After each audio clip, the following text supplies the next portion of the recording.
మనకి చాలామంది పేషెంట్స్ చెప్తుంటారండి, 40 ఏళ్ళు దాటిన వాళ్ళు చాలామంది నాకు మెడ దగ్గర నుంచి చెయ్యంతా లాగేస్తుంది అని చెప్తారు.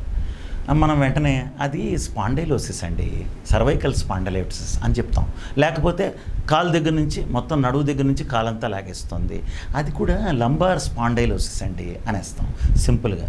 ఇందులో 4 రకాలు ఉన్నాయి. 4 రకాలు ఉన్నాయి. స్పాండైలోసిస్, సర్వైకల్ స్పాండైలోసిస్ నెంబర్ 1 అంటే స్పాండైలోసిస్, నెంబర్ 2 స్పాండైలైటిస్, నెంబర్ 3 స్పాండైలోలైసిస్, స్పాండైలోలైసిస్, లాస్ట్కి స్పాండైలోలిస్థెసిస్. స్పాండైలోలిస్థెసిస్ 4 రకాలు. స్పాండైలోసిస్ అంటే ఏంటంటే ఈ ఎముకల ఈ మెడ దగ్గర కానీ నడువు దగ్గర కానీ ఈ ఈ చిన్న చిన్న ఎముకలు ఉంటాయి కదా, మన వెన్నెముకలో ఎముకలు ఉంటాయి కదా, చిన్న వర్టిబ్రా, ఆ మధ్యన అరుగుదల మొదలవుతుంది, దానివల్ల వచ్చేది.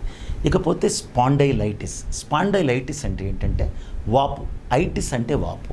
సో పొరపాటున ఎప్పుడైనా ఇంజురీ అవ్వటం వల్ల, అంటే మనం ఏదైనా పడిపోవడం వల్ల కానీ, కొంచెం పైనుంచి దూకడం వల్ల కానీ వెంటనే అంటే వాపు వస్తుంది. ఈ వెన్నెముకల మధ్యలో, ఈ వెన్నెపూసల మధ్యన వాపు వస్తుంది, డిస్క్ బల్జ్ అంటారు. సో ఇది స్పాండైలైటిస్.